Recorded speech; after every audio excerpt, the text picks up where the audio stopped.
Hello दोस्तों, आपको हमारे YouTube चैनल में स्वागत है। आज हम सुनाने वाले हैं एक कहानी। एक व्यापारी और नाव वाला। एक बार एक बहुत बड़ा बिजनेसमैन एक छोटे से गांव में जाता है और वह ये सोचकर शहर से गांव जाता है कि मैं गांव जाकर एक बहुत बड़ी फैक्ट्री लगाऊंगा। वह एक ऐसी जगह पर होता है जहां पर उसके सामने एक नदी होती है और नदी के सामने वह गांव था जहां वह फैक्ट्री लगाना चाहता था। अब उसके सामने दो रास्ते होते हैं।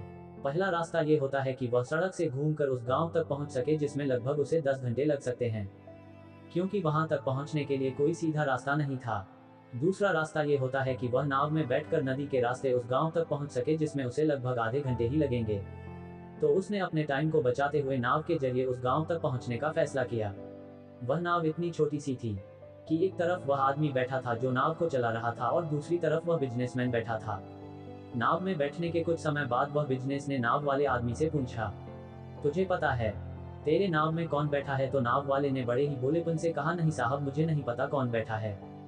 तब बिजनेसमैन ने नाव वाले से कहा, तू अखबार नहीं पढ़ता है क्या? हर दूसरे तीसरे दिन अखबार के पहले पेज में मेरी फोटो सबसे ऊपर छपती है।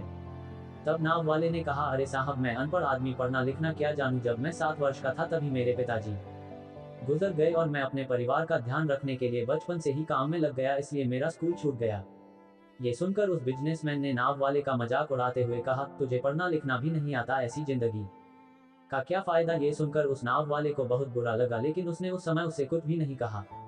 कुछ देर बात करने के बाद उस बिजनेसमैन ने फिर से नाव वाले से कहा, अभी आप ये जो सामने जमीन देख रहे हो ना, यहाँ पर मेरी एक फैक्ट्री लगेगी जहाँ से मैं मिनरल वाटर की बोतल की सप्लाई करूंगा। उस नाव वाले को बिजनेसमैन की बात कुछ समझ ना आई। उसने कहा, किस चीज की फैक्ट्री? तो उस बिजनेसमैन ने बड़े ही गुस्से से उससे कहा कि यहाँ पानी की बोतलें बनेगी जो तेरे गांव में नहीं बिकती और शहरों में बहुत ज्यादा बिकती हैं। तब नाव वाले ने कहा, अरे साहब, मुझे कहाँ पता होगा, मैं तो कभी इस गांव से बाहर निकला ही नहीं। तथा बिजनेसमैन ने इस नाव वाले का मजाक उड़ाते हुए कहा, तू कभी इस गांव से बाहर निकला ही नहीं, तुझे पता ही नहीं कि शहर में क्या होता है, ऐसी जिंदगी का क्या फायदा? उस बिजनेसमैन की बातों को सुनकर उस नाव वाले को लगने लगा कि उसकी जिंदगी किसी काम की नहीं। ये सोचते हुए उसका ध्यान नाव पर से हटा और नाव एक बड़े से पत्थर से टकरा गई, जिसकी वजह से नाव में पानी भरने लगा और नाव डूबने लगी। उस जगह पर पानी बहुत गहरा था और किनारा बहुत दूर था। उस नाव वाले को समझ आ गया था कि नाव को बचाने का कोई रास्ता नहीं है। फिर वह नाव वाला अपनी जान को बचाने के लिए नदी में छलांग लगाने ही वाला था।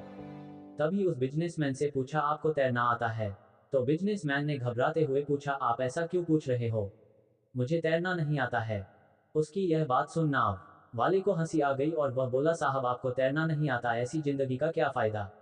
ये बात सुनकर उस बिजनेसमैन को अपनी गलती का पछतावा होने लगा और वह हाथ जोड़कर उस नाव वाले से कहा, तुम जो मांगोगे मैं वह दूंगा, बस मेरी जान बचा लो। तो उस नाव वाले ने कहा, अरे साहब, घबराओ नहीं, मुझे बस तैरना नहीं, डूबते हुए लोगों को बचाना भी आता है। आप मुझे कसकर पकड़ लो, मैं आपको कुछ भी नहीं होने दूंगा। फिर उस नाव वाले ने अपनी और उस बिजनेसमैन की जान बचाई।